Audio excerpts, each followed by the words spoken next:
And we're back here at a steamy SunTrust Park, getting you set for the Braves and the New York Mets. I'm Kevin McAlpin with 680 The Fan and the Atlanta Braves Radio Network. Braves opening up a big homestand here tonight. 3 with the Mets, then 3 with the Dodgers this weekend before the Miami Marlins roll into town next Tuesday, Wednesday, and Thursday. But first things first, Braves have to contend with a red-hot New York Mets team, a Mets team that has won 15 out of their last 17 ball games. They're a much different club than we saw in New York at the end of June. They're hitting on all cylinders. Pete Alonso, Jeff McNeil really swinging the bat well. Michael Conforto as well.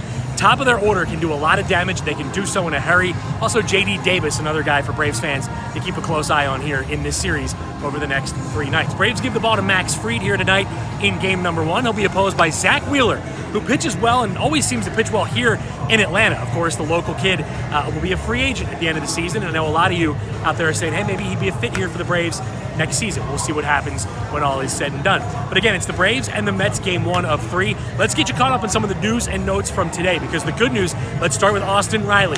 Told us just a short time ago he will not need surgery. So his injured right knee, they're going to shut him down for a couple of weeks, and then he'll resume baseball game activities. So hopefully in September, when rosters expand, Austin Riley will be back in the mix for the Braves.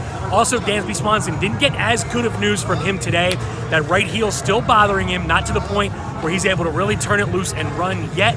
So it's still going to be a while until we see Dansby Swanson back in a Braves uniform. Until then, we'll likely see a lot of Dansby Swanson, Charlie Culberson rather, in place of Dansby Swanson at shortstop as we go forward. But Culberson, a good road trip.